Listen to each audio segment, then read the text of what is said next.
Hello there. What is going on, my friends? Today we are looking at some super nasty droids, the IG series Assassin Droid Operative Expansion. This contains two droids, both IG-11 and IG-88, or actually flip that, reverse it, IG-88 and IG-11. You can tell because of the little hatchet on his back. Unlike, the whole red arm thing with C-3PO, I might have not recognized him if not for the hatchet. But yes, we're getting two droids in this pack. We're going to unbox this. We'll take a look at everything that comes in the pack, including the cards, the command cards, the units, any upgrades that might. I guess there's two upgrades in there, and the tokens and all of that good stuff. If you guys are new here to the channel, I do invite you to subscribe. We're giving away a lightsaber right now. It's running all the way through the end of the year. You just have to be a subscriber and leave a comment on this or one of my videos. Let me know what your favorite droid in Star Wars is. Also, I want to thank today's sponsor, Luxury Playstyle. Check them out. Head over to luxuryplaystyle.com. They have full metal tokens, fully compatible with Star Wars Legion, as well as some tokens compatible with X-Wing and lots of other games like Magic the Gathering, Keyforge, you name it. And check them out. Amazing full metal tokens. They're gorgeous. You're going to use code Crabbok VIP while you're there, and it's going to save you 15% off of your order. Perfect to order in time for the holidays. Also, let people know that this is what you might want for your stocking or other holiday plans. They also make great prize support. Let your stores know to use that code, save 15%. Orders that use that code that spend $35 or more while supplies last are going to get a free Crabbok token. It's going to have the lightsaber nunchucks on there. It's got the C on the front for marking maybe your commander, the 5 on the back for marking damage. You're going to love it. Check them out, luxuryplaystyle.com. All right, so we have ourselves a big old sprue. We've got two bases for two miniatures. We've got our pack of cards and tokens, and we've got our rules insert here. Now, they're, again, like they have been doing, and I will continue to point it out, that there is no instructions here. And I don't expect this one to be a particularly difficult miniature to put together. However, why couldn't they just print that on here instead of giving us... I mean, were they going to... There's no way you can convince me that this was more ink than the actual thing. I don't know. Somebody said maybe it's because they'll get it wrong. Well, that might be. They might have gotten it wrong, and if it's online, it's easier to fix. But I don't know. But that's still. I'm still unhappy with it. We have all of our credits right there for the AMG team, and then our all of that that really short list of play testers. We've got a link to where you can go get your thing, your instructions, and yeah, I mean, they could have just printed them on the back. I mean, it's only one sheet. It would have been like, that's how they used to do it in Marvel Crisis Protocol. They would just print them in there. It was one sheet. It was super easy. I don't know if it's too much of a cost-saving measure. Let's take a look at the cards. Oh, well, let's look at the sprue first.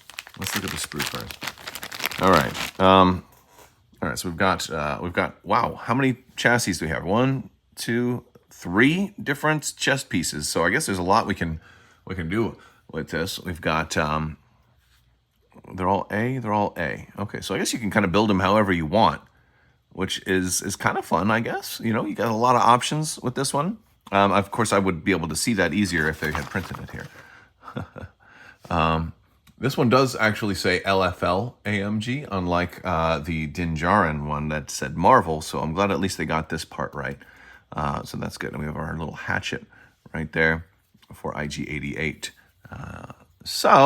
Oh yeah, and this, you can build them without the straps at all if you want. You can build them single strap, double strap, or no straps at all, which is pretty cool.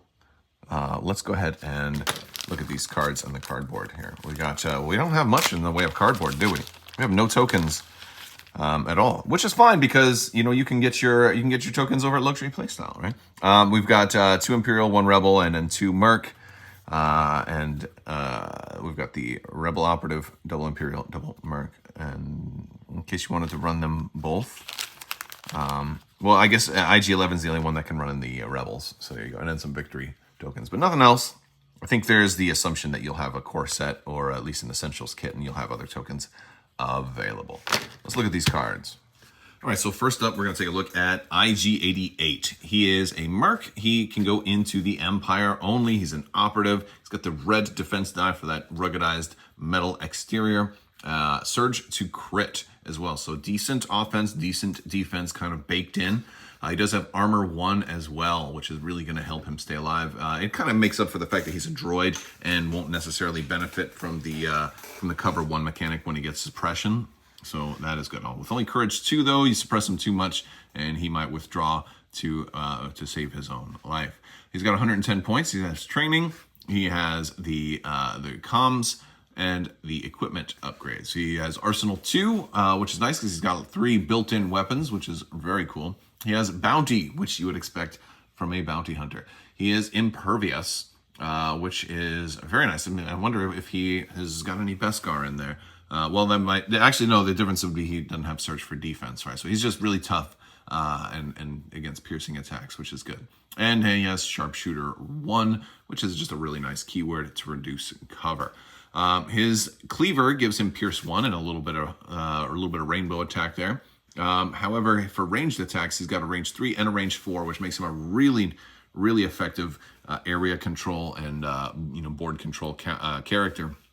I don't even think he really needs a whole lot of upgrades to be functional. He seems like he's pretty good as is. He's got speed 2.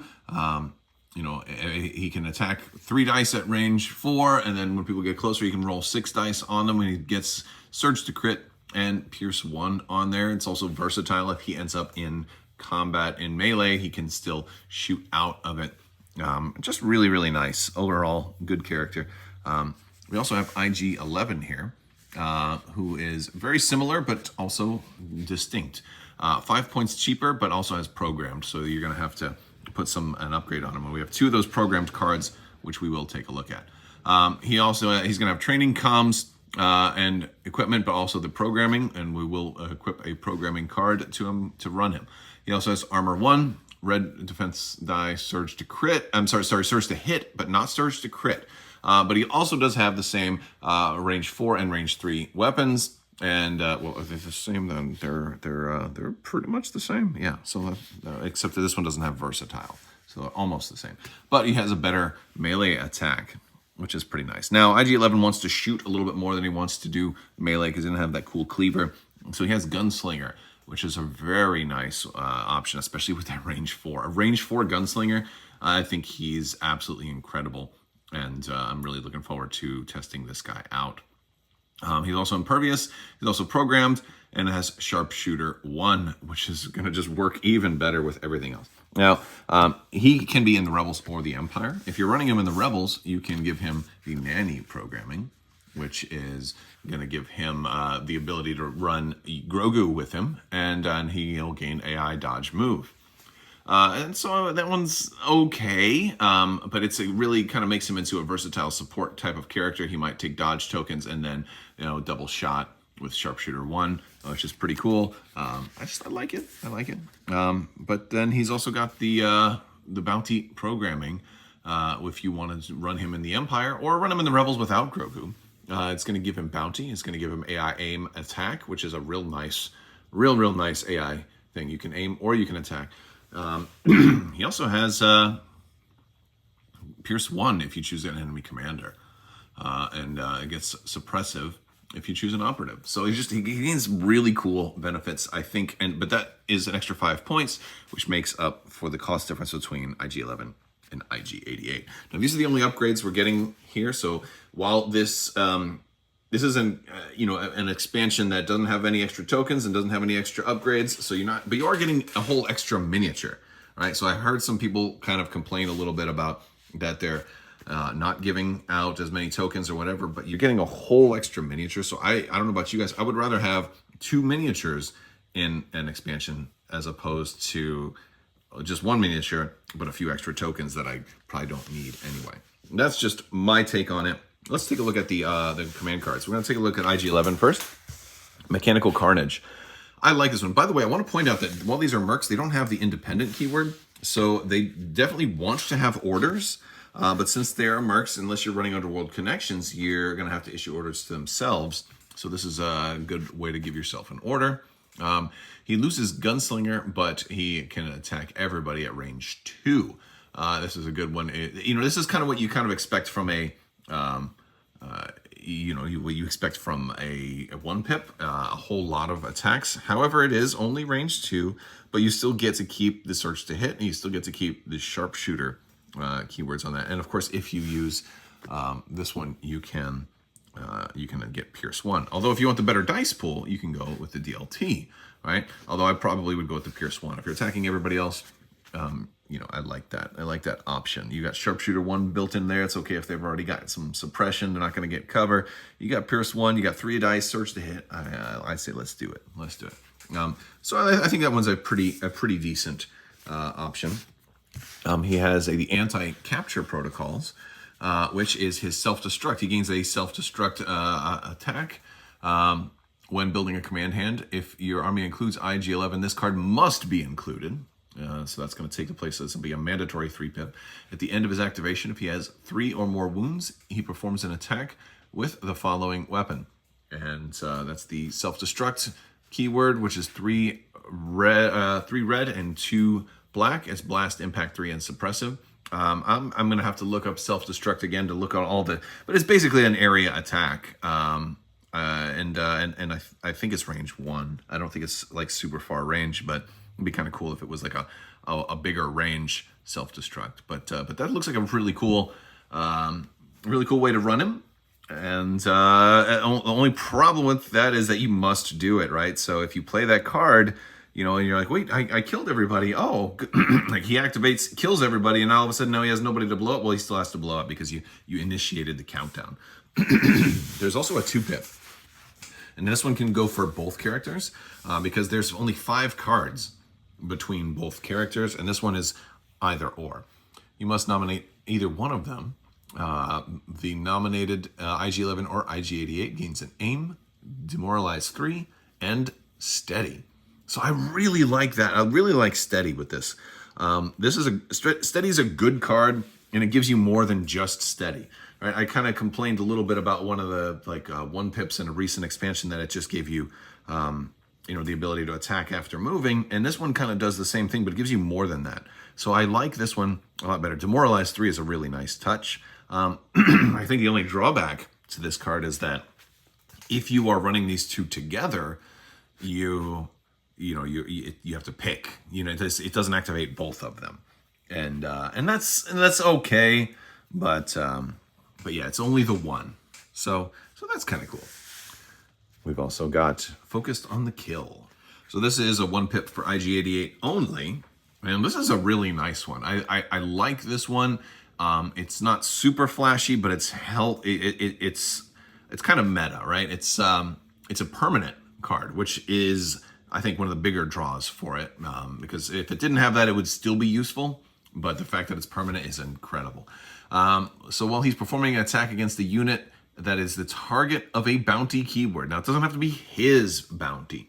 You can do this in a double bounty list, which is really, I think, going to be one of the strengths of this. That unit cannot spend tokens. Cannot spend tokens at all. No surge tokens, no dodge tokens, no imaginary tokens, none of that.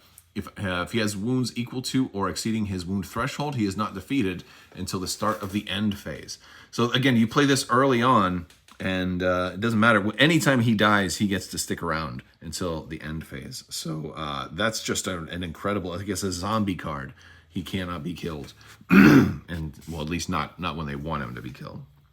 So I really like that card. I like the fact that it's permanent. A lot of times 1-pips give you something like Relentless or something like that, but this one doesn't need it. It's got a good solid effect, and not being able to spend tokens is just crazy cool. Then we have Independent Programming, and is that 0 in the back? That's pretty cool. 2-pip, it's IG-88 only, and it's also permanent. Each time IG-88 issues an order to himself, he gains an aim token. IG-88 also gains Independent Dodge. So this is, I think this is a good first turn play for him. He's going to be gaining some extra tokens. He's going to gain an aim right here, and then it allows for a follow-up turn. Now, it's a little bit weak as a 2-pip on its own, but the fact that it's permanent makes it a little bit stronger, because it means he's going to get a token for the rest of the game, whether it's a dodge or an aim. In this case, it'll probably be 3 aims, 3 dodges, right? If you're running all 3 of these with IG-88. But if you're running both of them, now you might not, because if you're running both droids together, this one you're going to have to choose. But some pretty interesting command cards. I like them. I think IG-88s are more focused on getting the bounty, and I think IG-11s are more focused on kind of controlling the board and maybe like the objective game, staying back and, you know, taking those range 4 shots until it's time to go in and try to put a lot of suppression or kills or finish some people off when they're close to you. I think that's the way to do it. All right, let's go ahead and put these miniatures together and see how they look. All right, so lots of extra bits, tons of extra pieces. You even have an extra cleaver after everything's done. Lots of extra arms. They wanted to give you all the different arm poses you could possibly do, whether it was the DLT or the regular blaster. They gave you like an up pose and a down pose for everyone. So here I have IG-11. I've kind of, either one can be either one, right? You can make them any which one you want, but this is the one I'm going to use for IG-11. I gave him the double harness to kind of better represent nanny protocol, and I gave him kind of doing the, you know, the weapons sort of, you know, stretched out like he's getting ready to do the spin attack. I kind of like that one. Yeah, so he looks pretty good. There's also IG-88. This is the one that's going to be IG-88 because of the cleaver there. I did give him the one slinged torso. There's also a whole nother torso that you can do without any of the ammo belts around if you want. And I decided to, and these arms are actually pretty posable. That's one thing I really like about them, is you have the option to kind of angle them upwards, downwards, any which way you want. And so you have, well, maybe not any which way you want, but you have a lot of flexibility as far as, you have a little bit of flexibility as far as angle, but you have a lot of flexibility as far as up and down. So I have this guy kind of shooting straight a little bit, and you know, kind of an action pose on this one. He had extra leg sets as well, but you only had 2 heads and 4 feet, so you couldn't fully build a whole extra droid. But this could be great basing material right here. You know, this is the torso that doesn't have any ammo straps on it, so you can go with the different basing material that, you know, might be for another vehicle that's like crushing over extra droid bits. Heck, you know, you could even have, I could have broken this into little bits and pieces and kind of littered the ground on one of their bases with it if I wanted to do something fun like that. And that is IG series Assassin Droids, folks. That's both of them. I feel like this guy's going to be run an awful lot with Grogu, because, you know, he can kind of stay in the back and snipe, and Grogu is less likely to die, and he can be sniping and healing, and I think that's a good thing. And then this guy is going to be fun for the Empire. A pretty competent bounty hunter, especially the ability to deny people the use of spending any tokens. I think that's going to be pretty darn cool as well. And heck, you can even team them up and run them both together if you want to run Underworld Connections and have 2 operatives. I think there's a lot of fun to be had with this particular expansion. Getting 2 minis, almost a 3rd whole mini out of this. And you can even convert this if you wanted to do some foot nonsense, you know, break off some other pieces and kind of craft your own feet from that and use a spare head from somewhere else, maybe a B1 battle droid head on there or something. You can do all kinds of fun stuff. There's a lot of extra bits. You can even put a gun for a head if you really want to do crazy stuff. I've done crazy stuff like that before. All right, guys, that's going to do it for this video. Thank you so much for watching. Big thanks to my patrons. You guys are absolutely amazing and help make this whole channel possible. So thank you for your continued support. I will talk to you later. May the Force be with you. Be excellent to each other, and exterminate all humans. Wait, no.